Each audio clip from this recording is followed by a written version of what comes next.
வணக்கம், நான் உங்கள் அப்ஜித். தமிழ்நாட்டிலே காலி நாற்காலிகளை வைத்து கட்சி கூட்டம் நடத்தக்கூடிய ஒரு பேர் போன கட்சி இருக்குன்னா அது பிஜேபி தான்.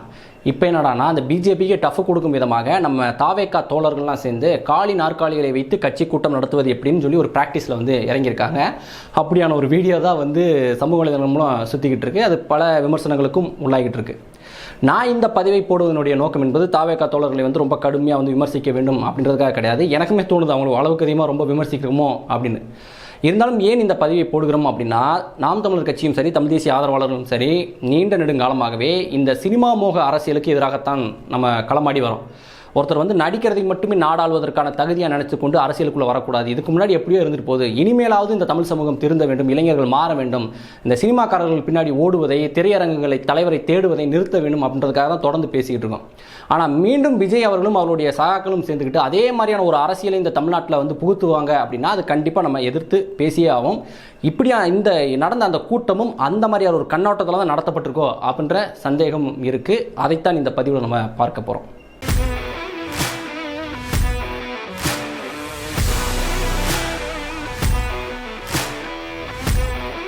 தாவேக்காவினுடைய அந்த கூட்டம் என்பது மதுரையில் நடந்துச்சு அப்படின்னு நினைக்கிறேன்.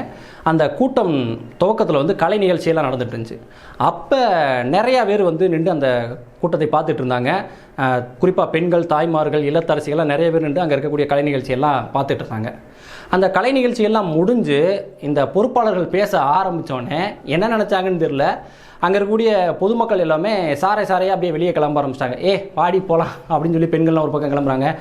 வல்ல போல இருக்குது, அவ்வளோதான் கூட்டம் போல இருக்குன்னு சொல்லி ஆண்கள் ஒரு பக்கம் கிளம்பிட்டு இருக்காங்க.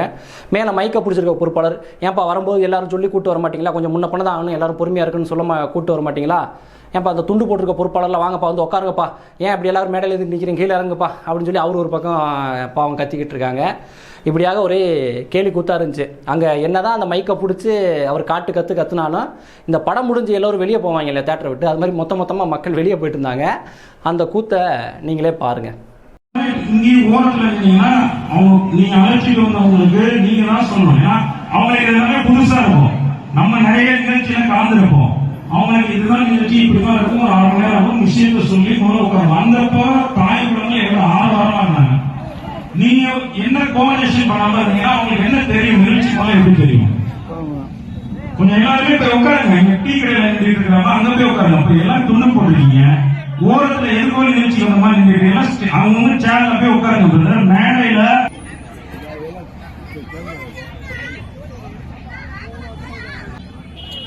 அவளை முடிஞ்சு அதனால முதலாக நம்ம நிகழ்ச்சியினுடைய தமிழுக்கு மேடை உருவாக இருக்கையில் அமர்வாக கேட்டுக்கொள்கின்றோம். இந்த வீடியோ சமூக வலைதளங்களை பதிவு செஞ்சோடனே நிறைய தாவேக்கா தொண்டர்கள் அந்த பதிவின் கீழே இது மீட்டிங் முடிஞ்சதுக்கப்புறம் அவங்கெல்லாம் கிளம்பி போகிறாங்க, இதை போய் நீங்கள் ஒரு குத்தமாக பேசிக்கிட்டு இருக்கீங்க, அதெல்லாம் ரொம்ப தப்பு அப்படின்ற மாதிரி அவங்களுடைய கருத்தை பதிவு செஞ்சுருந்தாங்க. மீட்டிங்கை முடிஞ்சுதான் அவங்க எல்லாரும் வெளியே போகிறாங்கன்னா எதுக்கு மேடையில் மைக் பிடிச்சிருக்காரு, ஏன்ப்பா எல்லாம் சொல்லி கூட்டு வர மாட்டாங்களா, கொஞ்சம் நேரம் ஆகுன்னு சொல்ல மாட்டீங்களா, எதுக்கு தாவேக்கா தொண்டர்லாம் துண்டு போட்டு ரோட்டில் நிற்கிறீங்க, உள்ளே உட்காருங்கலாம் ஏன் அவங்க பேசணும்? முடிஞ்சு போன மீட்டிங்கில் எல்லாரும் கிளம்பி போக வேண்டியதானே, அப்புறம் எதுக்கு எல்லாரும் உட்காருங்கன்னு அவங்க சொல்லிக்கிட்டு இருக்காங்க. எனவே அது மீட்டிங் நடந்துகிட்டு இருக்கும்போது அங்கே இருக்கக்கூடிய பொதுமக்கள் எந்திரிச்சு போயிருக்காங்க. அதனால தான் இவங்க இப்படி பேசுகிறாங்க அப்படின்றத நம்ம புரிஞ்சுக்க முடியுது. அங்கே இருக்கக்கூடிய மக்கள் எதையோ எதிர்பார்த்து இல்லை யாரையோ எதிர்பார்த்து தான் அங்கே வந்திருக்காங்க. அது அங்கே இல்லைன்னொன்னே சரி இன்னும் எதுக்கு நம்ம உட்காந்துக்கிட்டு அப்படின்னு சொல்லி அவங்க கிளம்பி போகிறாங்க அப்படின்றத நம்ம புரிஞ்சுக்க முடியுது. ஒருவேளை நான் என்ன நினைக்கிறேன்னா, ஒருவேளை இந்த விஜய் ரசிகர்கள்லாம் அந்த இடத்துல கூட்டத்தை சேர்ப்பதற்காக விஜய் அந்த மாநாட்டுக்கு வராரு, ஏன்னா எல்லாரும் வாங்கன்னு எதுவும் சொல்லியதும் மக்களை அந்த இடத்துல திரட்டியிருப்பாங்களோ அப்படின்னு ஒரு சந்தேகம் இருக்குது. ஏன்னா விஜய் ரசிகர்களும் சாதாரணமான ஆட்கள் தான், நம்மளோட அண்ணன் தம்பி தான் நாங்கள் எல்லாம் இருக்காங்க ரசிகர்களா. அவங்க மிகப்பெரிய அளவில் பணத்தை கொடுத்து அந்த கூட்டத்தை கூட்டுவதற்கு வாய்ப்பு கிடையாது. அதுவும் இல்லாமல் மக்கள் விரும்பி அந்த கூட்டத்துக்கு வருவது அளவுக்கு அங்கே இருக்கக்கூடிய பேச்சாளர்கள் ரொம்ப ஆக்கப்பூர்வமாக கருத்தியல் ரீதியாக பேசுவாங்க அப்படின்னு சொல்ல முடியாது. ஏன்னா அவங்க இதுவரைக்கும் பெரிதாக எந்த கூட்டத்தையும் நடத்தல. ஒரே ஒரு எனக்கு தெரிஞ்ச ஒரு மாநாடு தான் நடந்திருக்கு. மற்றபடி இந்த தெருமுனை கூட்டங்கள், பொதுக்கூட்டங்கள் இதெல்லாம் போட்டிருக்காங்களான்னா அதுவும் கிடையாது. அங்கே மிக சிறந்த பேச்சாளர்கள்லாம் பேசுவாங்க அப்படின்ற மாதிரியும் கிடையாது. ஏன்னா அந்த மாதிரி நம்ம எதையும் பார்த்ததில்ல. அப்போ மக்கள் எதை நம்பி அங்கே வந்திருப்பாங்கன்னா, எதை நான் சொல்லி அவங்கள வர வச்சுருப்பாங்க அப்படின்னா, ஒருவேளை விஜய் வருவார் அப்படின்னு சொல்லி எதுவும் வந்திருக்கலாம். உடனே இவங்க கலை நிகழ்ச்சியெலாம் முடிஞ்சதுக்கப்புறம் விஜய் வருவார்னு எதிர்பார்த்துட்டு இருப்பாங்க. விஜய் இல்லாமல் அங்கே இருக்கக்கூடிய பொறுப்பாளர்களே பேசுமோ, சரி இவங்க பேசுகிறத நம்ம கேட்டு என்ன பண்ண போகிறோம் அப்படின்னு எதுவும் அவங்க ஒரு டிசப்பாயின்மெண்ட்டில் எந்திரிச்சு வெளியே போயிருக்கலாம். என்னுடைய கணிப்பு இதுதான். உண்மையிலே அங்கே இருக்கக்கூடிய தாவேகா தொண்டர்கள் விஜய் வந்து இந்த மாநாட்டுக்கு வராருன்னு சொல்லி அங்கே இருக்கக்கூடிய மக்களை பொய் சொல்லி அந்த இடத்துக்கு கூட்டியிருப்பாங்களே. ஆனால் இது உண்மையிலே ரொம்பவே அருவருக்கத்தக்க ஒரு மோசமான செயல் அப்படின்னு தான் சொன்னோம். ஏன்னா நீங்கள் நேர்மையாக மக்களை உங்களுடைய அரசியல் வலிமையை, அரசியல் அறிவை வைத்து சந்திக்க முடியாமல் ஒரு நடிகரை வந்து காட்டி, அந்த நடிகரினுடைய கவர்ச்சியை காட்டி மக்களை வந்து உங்கள் பக்கம் ஈர்த்து ஒரு கூட்டத்தை நடத்தணும்னு நீங்கள் நினைக்கிறீங்கன்னா இந்த விதத்தில் நீங்கள் அரசியலில் தோத்துட்டீங்கன்னு அர்த்தம். ஏன்னா அரசியல் கட்சி என்பது தனி ஒரு மனிதனுடைய அந்த பிரபலத்தை பின்பற்றுவது கிடையாது. ஒரு கொள்கையை சார்ந்து ஒட்டுமொத்தமாக ஒரு கூட்டமாக செயல்படுவது. நீங்கள் அந்த கூட்டத்துக்கு மக்களை எப்படி வர வச்சிருக்கணும்? எல்லோரும் எடுத்தோன்னே வருவாங்கலாம் நான் சொன்னேன். இப்போ நாம் தமிழர் கட்சிக்கெல்லாம் 4 பேர் இருந்தாலும் அங்கே கத்தி பேசுகிறாங்க. 4 பேர் இருந்தாலும் அவங்களுக்கு வந்து அவங்களுடைய கொள்கையை வந்து மக்களிடம் கொண்டு போய் சேர்க்க வேண்டும். இப்போ சீமான் அண்ணன் இருக்கார் இல்லையா, சீமான் அண்ணன் வந்து மிகப்பெரிய இயக்குனர், ஒரு செல்வந்தன்றதுக்காக மக்கள் அவரை வந்து பார்க்கல, அவருடைய பேச்சை கேட்க வரல. அவருடைய பேச்சில் இருக்கக்கூடிய கருத்து செறிவுகள், அவர் பேசக்கூடிய திட்டங்கள், அதில் வந்து மக்கள் ஈர்க்கப்பட்டு சீமான் வராரான்னு சொல்லி எல்லோரும் வந்து பார்க்குறாங்க. அதே போல தான் நாம் தமிழர் கட்சியினர் எந்த இடத்துல கூட்டம் போட்டாலும் கூட அங்கே வந்து கேட்கிற கேள்வி, அண்ணன் சீமான் வராரா அப்படின்வாங்க. திருமணி கூட்டத்துக்கு அவர் வரமாட்டாருங்க, நாங்கள் தான் இங்கே இருக்கவங்கலாம் பேச போகிறோம் அப்படின்னு சொன்னாலும் பொறுமையாக நின்று கேட்டு தான் போவாங்க. ஏன்னா அங்கு பேசக்கூடிய இளைஞர்கள் அந்த பகுதி சார்ந்த பிரச்சனையை பேசுவாங்க, அந்த பகுதி சார்ந்த மக்களினுடைய குறைகளை வந்து பேசுவாங்க, அந்த பகுதிக்கு அவங்க என்ன திட்டங்களை கொண்டு வராங்க, நாளை பின்ன அவங்க ஒரு வார்டு மெம்பராக ஊராட்சி தலைவராகவோ எம்எல்ஏவோ ஆனால் இந்த பகுதிக்கு என்ன மாற்றங்களை கொண்டு வருவோம் அப்படின்ற மாதிரியான திட்டங்களை மக்கள் முன்னாடி முன்வைப்பாங்க. நிறைய இடங்களில் என்னுடைய தொகுதியிலே நான் பார்த்தது, நிறைய இடையில நாங்கள் மீட்டிங்கில் பேசிக்கிட்டு இருக்கும்போதே இடையில வந்து, தம்பி இந்த ஊரில் இந்த பிரச்சனை இருக்குப்பா, இல்லை இந்த கட்சிக்காரங்க இந்த அநியாயம் பண்ணுறாங்கப்பா, இதையும் சேர்த்து நீங்கள் பேசுங்கப்பா, நானும் அந்த கட்சி தான்ப்பா, இப்போ திமுக காரனா திமுக காரங்க, அதிமுக காரங்க, நானும் அந்த கட்சிக்காரன் தான்ப்பா, இருந்தாலும் ஊர் மக்கள் இப்படி எல்லாம் பண்ணுறாங்கப்பா, இதை பேசுங்கப்பா, நீங்கள் கொஞ்சம் கண்டிங்கப்பா அப்படின்னு வந்து சொல்லிட்டு போவாங்க. இப்போ பேசிக்கிட்டு இருக்க நபர் அதை கண்டிப்பாக பண்ண முடியலனாலும் கீழே அடுத்து போகக்கூடிய பேச்சாளர் அதை அட்ரஸ் பண்ணி அந்த இடத்துல பேசுவாங்க. ஏன்னா நாம் தமிழர் கட்சிகிட்ட இருக்கக்கூடிய அந்த துணிச்சல் தான், எந்த குறை யார் செய்தாலும் அதை பொதுவெளியில் தைரியமாக பேசக்கூடிய ஒரு துணிச்சல் வந்து நாம் தமிழர் கட்சியில் கூட இப்போ எல்லாருக்குமே இருக்குது. எல்லா பேச்சாலும் துணிச்சலாக பேசக்கூடியவங்க. எனவே அந்த விதத்தில் தான் அவங்க மக்களை ஈர்த்து கொண்டு இருக்காங்க. எனவே நீங்கள் வந்து ஒரு பணத்தை கொடுத்தோ அல்லது ஒரு திரை கவர்ச்சியை மட்டும் காட்டியோ நீங்கள் கூட்டத்தை சேர்க்கணும் நீங்கள் நினச்சிங்கன்னா அந்த இடத்துல நீங்கள் ஒரு தோற்றுப்போன அரசியல் கூட்டமாக மாறி போவீங்க. இத்தகைய விஷயங்களை வந்து நான் அந்த வீடியோ கீழே கமெண்ட் பண்ணோன்னே ஒரு தாவேக்கா நண்பர்னு நினைக்கிறேன், அவர் வந்து பதிவு போடுறாரு, அதாவது திரை கவர்ச்சியில் இருக்கவங்களெல்லாம் நாங்கள் அழைச்சி அவங்கள வந்து நாங்கள் அரசியல் படுத்த போகிறோம் அப்படின்னு சொன்னாங்க. எனக்கு ஒரு பக்கம் சிரிப்பாயிருச்சு. கேளிக்கையில் நாட்டம் கொண்டவர்களை புரட்சிக்கு எப்போதும் தயார் செய்ய முடியாது அப்படின்னு தான் அண்ணன் சீமான் அவர்கள் அடிக்கடி மேடையில் சொல்வார். இப்படி கேளிக்கையில் நாட்டம் கொண்டு அந்த இடத்துக்கு வரவங்கிட்ட நீங்கள் என்ன அறிவுரையை சொல்லி திருத்த முடியும்?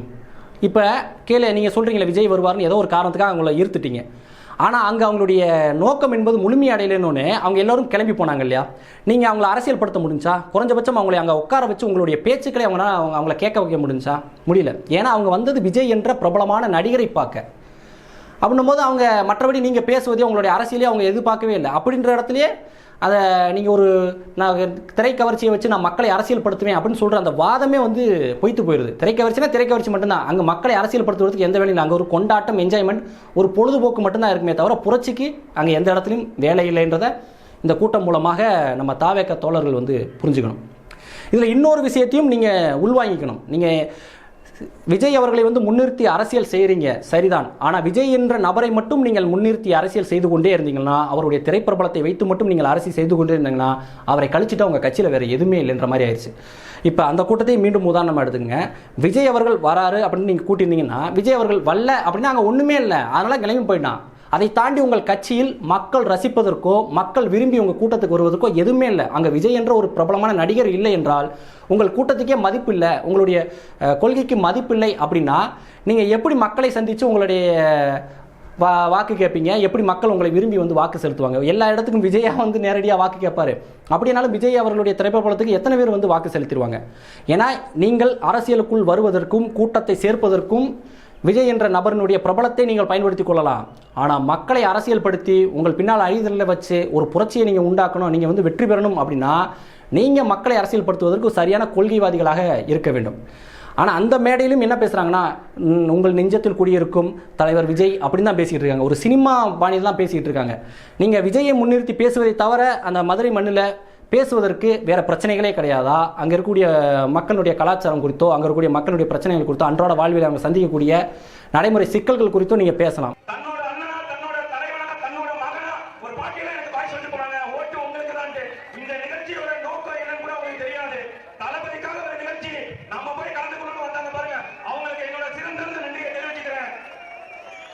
இது உண்மையிலே ஒரு எழுச்சிமிக்க கூட்டம் தான்.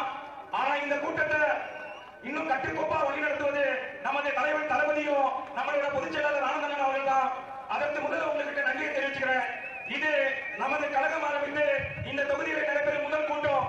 இனி வரும் கூட்டங்களை நேரம் கொஞ்சம் முன்னாடி, ஏன்னா நம்ம கூட்டத்துக்கு கழக தோழர்கள் மட்டுமல்ல, தோழிகளும் நன்றிகளும் தான் அதிகமா வர்றாங்க. அவர்களை மனதில் வைத்து இனிமே இது நமது பொதுக்கூட்டமா இருக்கட்டும், எளி நிகழ்ச்சியா இருக்கட்டும், மார்னிங்கோ அல்லது ஈவினிங் 4 to 5 நடத்தணுன்றத இதன் மூலமா நான் உங்களுக்கு ஒரு வேண்டுகோளா வைக்கிறேன். அதில் அவரே குறிப்பிடுறாரு, இந்த கூட்டம் என்பது முதல்ல நடத்தப்படுது மதுரை மண்ணில் அப்படின்னு சொல்கிறாரு. முதல்ல மதுரை மண்ணில் நடத்தக்கூடிய ஒரு தாவேகா கூட்டத்தையே நோக்கமற்றதாக, கொள்கையற்றதாக, ஏன் நடத்துகிறோம்னே தெரியாமல், என்னத்தை அங்கே பார்க்க வந்திருக்குன்னே தெரியாமல் ஒரு மக்கள் கூட்டத்தை கூட்டி உட்கார வச்சு நீங்கள் ஒரு கூட்டம்னு சொல்லி ஒன்று பேசுவீங்க அப்படின்னா, இது என்ன மாதிரியாக நீங்கள் மக்களை அரசியல்படுத்த போகிறீங்க? மக்களை எப்படி நீங்கள் அணிதிரட்ட போகிறீங்க? யாருக்கு எதிராக நீங்கள் அணிதிரட்ட போகிறீங்க? என்ன கொள்கையின் அடிப்படையில் அணிதிரட்ட போகிறீங்க அப்படின்றது சுத்தமாக புரியலை. இன்னும் எவ்வளோ காலத்துக்கு விஜய் என்ற தளபதிக்காக வந்த கூட்டம், இங்கே நண்பர்களை விட நண்பிகள் நிறையா வந்திருக்காங்க, இவங்கெல்லாம் தளபதிக்காக வந்திருக்காங்க. தளபதிக்காக வரட்டும், தளபதியை தாண்டி உங்கள் கட்சியில் வேறு என்ன இருக்குது? அந்த கேள்வி இருக்குங்க. அதுக்கு நீங்கள் என்ன பதில் வச்சுருக்கீங்க? இன்னும் எவ்வளோ காலத்துக்கு இப்படி நீங்கள் திரைக்கவர்ச்சியிலேயே உங்களுடைய அரசியலை நடத்திவிட முடியும் அப்படின்னு நீங்கள் நம்புறீங்க அப்படின்றது தெரியல. ஸோ இதெல்லாம் பார்க்கும்போது மிகவும் வருத்தமாக இருக்குது. ஒரு மிகப்பெரிய ஒரு இளைஞர் பட்டாளம், இளைஞர் பலம் அப்படின்றது அவ்வளோ சாதாரணமான ஒரு விஷயம் கிடையாது. அவ்வளோ அதை ஒரு ஆயிரக்கணக்கான இளைஞர்கள் சேரும்போது மிகப்பெரிய மாற்றங்களை, புரட்சிகளெல்லாம் நம்மளால் செஞ்சிட முடியும். அப்படியான ஒரு மிகப்பெரிய ஒரு இளைஞர் கூட்டம் சினிமா கவர்ச்சியில் வந்து அவங்களுடைய உழைப்பையும் திறனையும் வீணாக்கிக்கிட்டு இருக்காங்களோ அப்படின்ற ஒரு கவலை இருக்குது. ஆனால் நம்ம இப்படி ஒரு அவங்களை விமர்சிப்பதனாலையோ, இல்லை நம்ம அவங்களை நோக்கி கேள்விகள் கேட்பாதிலோ அவங்க வந்து திருந்தி அவங்க மாற்று பாதைக்கு போவாங்க அப்படின்னு நான் நம்பலை. அவங்க படட்டும். தமிழனுடைய ஒரு பிறவி குணமே வந்து பட்டு திருந்துறது தான் அந்த தமிழர்களுடைய பிறவி குணமே. நானும் அதைத்தான் சொல்கிறேன். பட்டு திருந்தட்டும், பொறுத்திருந்து பார்ப்போம். இனி வரும் காலங்கள்லையாச்சும் இந்த விஜய் ரசிகர்கள் அந்த திரைக்கவர்ச்சியை முன்னிட்டு அவங்க கூட்டங்களை நடத்துகிறாங்களா, இல்லை அவங்க தனிப்பட்ட அரசியல் அறிவை வைத்து அந்த பொறுப்பாளர்கள் கூட்டத்தை நடத்துகிறார்களா அப்படின்றத நம்ம பொறுத்திருந்து பார்ப்போம். மேலும் இந்த வீடியோ சம்பந்தமான உங்களுடைய கருத்துக்களை கமெண்ட்டில் தெரிவிங்க. என்னால் முடிஞ்ச பதில்களை நான் சொல்கிறேன். வீழ்வது நாமாயினும் ஆள்வது தமிழாகட்டும். நன்றி.